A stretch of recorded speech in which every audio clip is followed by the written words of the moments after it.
Time now to check in on the Flames baseball program as Liberty wraps up the fall season. Let's check in now with the head coach of the Flames, Jim Toman. And, Coach, as you look at what you lost last year and what you got coming back, schedule's out as well. We'll talk about that in just a moment. How do you feel about things right now? We're feeling good. We're undefeated right now, Nick. We're doing great. This is always a great time of year for coaches. The fall was very productive. We had fun. We had a good time. The guys were working hard. And had a good World Series, a really tight 3-game set. And we learned a lot about our club this fall, so it was exciting. As you said, we got plenty of positions to fill this year. You got some returning guys back like a Dalton Britt and a Sammy Tarmina. Have you seen some guys kind of pick up leadership roles in the fall? Yeah, well, we have a good group of guys that have come back and have had some credentials in our program and have played quite a bit with Andrew Yasik and Dalton Britt and Sammy Tarmino and Will Shepard and Carson Herndon's back, Victor Kuhl. We've got some guys that have pitched a little bit and played a little bit in the program, and they're the guys that you look upon for the leadership. You mentioned Yasik. He's had quite a turnaround this fall, hasn't he?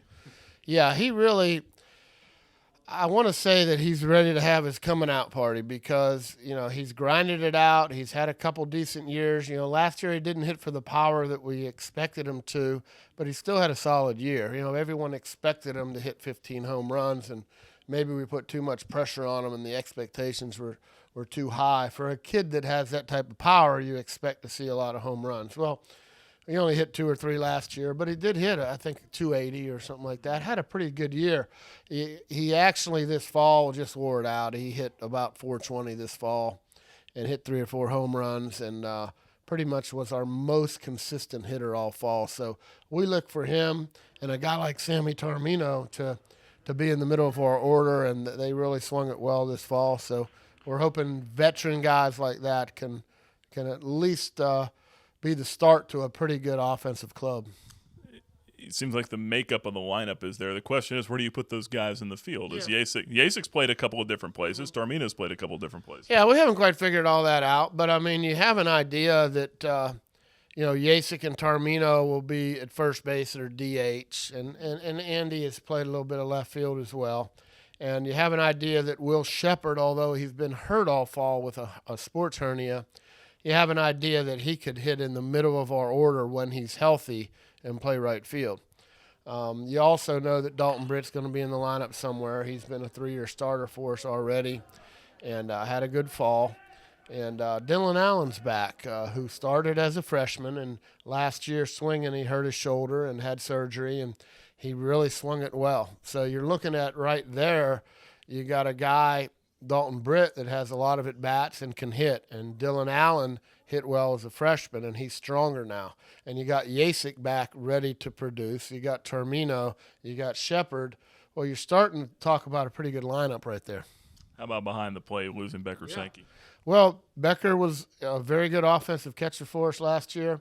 We brought in a couple junior college guys. We think that Josh Lotta right now after the fall was probably the leader there.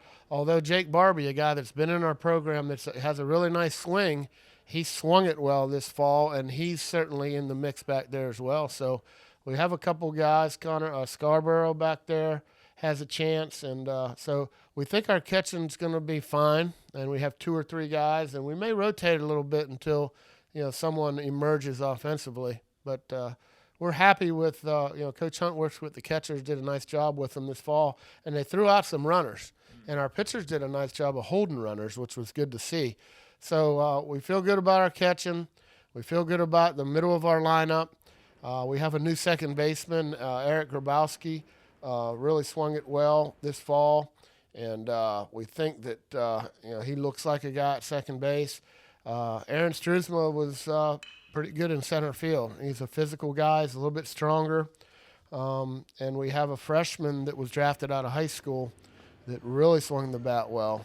And we think he's going to be a guy for us in left, Artis. You mentioned Struzma out there in center field. His defense has never been a question out there. Offensively, he hasn't gotten as many hits as you'd like to see, but he still finds a way to get on base. You know what? He can run, so he can do some things. He can play a little of the small ball, and he can push and drag, and he led us in, I think he had 10 or 12 stolen bases this fall. So although he's not that offensive of a guy, he's a little bit better now. He's a little bit older. and he can make some things happen. And he was either second or third in runs scored this fall. So, yeah, he's not really not going to hit 350 probably for you, but I think he'll score some runs for us. We haven't even got into the pitching staff yet. We'll try to briskly make our way through that. But you got some viable options coming back for your weekend rotation. As you mentioned, a Carson Herndon, a Victor Cole, who had a lot of success there last year, and then a young guy named Jack DeGroat that could also figure into things.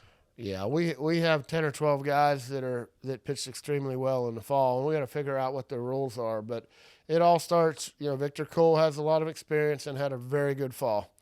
He should get an opportunity to get drafted now. He's thrown a little bit harder. His changeup has always been really good. He's got a cutter now, a curveball. He had a great fall. Carson Herndon is back, and he's a veteran, and he's pitched a lot for us in his career here, and he was up to 92 scout day. So he looks like a guy, looks like he's going to, he's definitely worked hard to get back to where he's at, and I have very comfortable thinking that he's going to be in the rotation as well. But there's a lot of other guys in the mix. We'll probably miss some guys, but there's 8 or 9 pitchers that threw really well in the fall. Yeah, and that just gives you more options for the midweek and for the bullpen there as well. Let's touch on the schedule a little bit. A lot of home games this year, but you start the year with 9 straight on the road. When you put the schedule together, what was your objective? Well, you always want to have a good schedule that's like an SEC, ACC caliber schedule so you pick up them RPI points. Now, you got to be careful that you don't schedule yourself into a 15-win season. If we did that, then I'll have to fire Coach Quinn because he does a lot of the scheduling. But we like to start the season first couple of weeks on the road, which is a little bit warmer. So we're going to go to Tampa, Florida, and play USF, who was in the regional last year. And they're a very good program with a new facility. It'll be fun to play down there. Probably be 80 degrees first weekend. And then the second weekend, we're going to go to Coastal Carolina. And we're probably at this point playing Ohio State, Duke, Marshall, and I think we'll play against Coastal as well. Usually in their tournaments, you don't play against them, but we think that right now we're going to go ahead and play 4 games that weekend. So the first 2 weekends will be a little bit warmer, and then we'll end up coming up here. But the schedule in itself is very difficult. You're talking about Maryland and Duke and Virginia Tech and Virginia and Connecticut and Kent State, and we're going to play Coastal here, Radford. I mean, it's a really good schedule. No doubt about that. Virginia, defending national champs. Maryland's been to the Super Regionals each of the last 2 years. So that's the way you get better is you got to play the best. Yeah, and we have such a nice stadium, that we want to play a lot of home games, and now teams are coming to us. I mean, you usually don't get the national champions to come play at your place, but they're coming down to play us. They know it's a good environment, and we have 2,000 or 3,000 people there for that game. And Maryland's been a really good program in the last couple of years, and we have them coming down. Connecticut's coming down.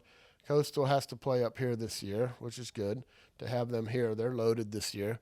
The conference in itself is really good right now. Radford had that great year last year. Campbell's been good. I think Winthrop and High Point are good. Coastal might have their best team in 4 or 5 years. We feel like we have a really good squad. So the Big South Conference is really good right now. Good stuff. Well, Coach, we appreciate your time, and I look forward to catching up with you again here real soon. Looking forward to season, Nick. Absolutely. That's the head coach of the Liberty Flames, Jim Toman, and my name is Nick Pierce for the Liberty Flames Sports Network.